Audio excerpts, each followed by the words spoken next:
நம்ம ரஜினி சார் தற்போது கூலி படப்பிடிப்புல ரொம்பவே பிஸியாக நடிச்சிட்டு இருக்காரு. ஒரு சில வாரங்களுக்கு முன்னாடி தலைவர் மருத்துவமனையில அனுமதிக்கப்பட்டிருந்தாரு. அதன் பின்பு பாத்தீங்கன்னா ஓய்வில் இருந்த ரஜினிகாந்த் அவர்கள் அண்மையில தான் கூலி படப்பிடிப்புல இணைஞ்சாரு. தற்போது படப்பிடிப்பு விறுவிறுப்பாக நடந்துட்டு இருக்கு. அண்மையில கூட செய்தியாளர்களை சந்தித்த இந்த படத்துடைய இயக்குனரான லோகேஷ் கனகராஜ் கூட படத்தை பற்றிய ஒரு சில அப்டேட்டுகளை வெளியிட்டிருந்தாரு. இதனடுத்து பாத்தீங்கன்னா கூலி படப்பிடிப்பு சென்னையில முக்கிய இடங்கள்ல நடந்துட்டு இருக்காம். ஆகையால அந்த காட்சிகளை அங்க ரஜினி சாரை வைத்து எடுக்க முடியாது அப்படின்றதுனால ரஜினி அவர்கள் இல்லாத மற்ற காட்சிகள் படமாக்கப்பட்டு வருதாம். சோ ரஜினி அவர்களுடைய காட்சிகள் சிஜி பண்ணிக்கலாம் அப்படின்னு படக்குழு முடிவு பண்ணிருக்காங்க.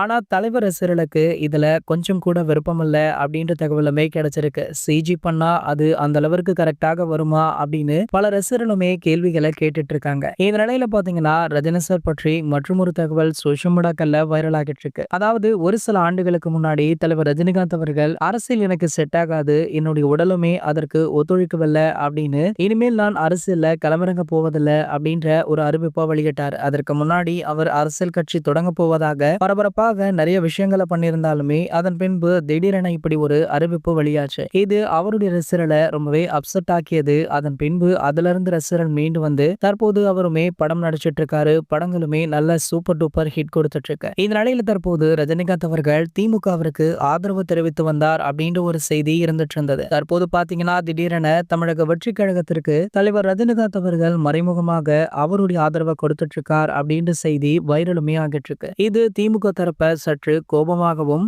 வருத்தமடைய வைத்துள்ளதாக சொல்லப்படுது. இது போன்ற சினிமா செய்திகளை பத்தி நீங்க உடனே தெரிஞ்சுக்க நம்மளுடைய செய்தி துளிகள் அப்படின்ற நம்ம சேனலை சப்ஸ்கிரைப் பண்ணிக்கோங்க.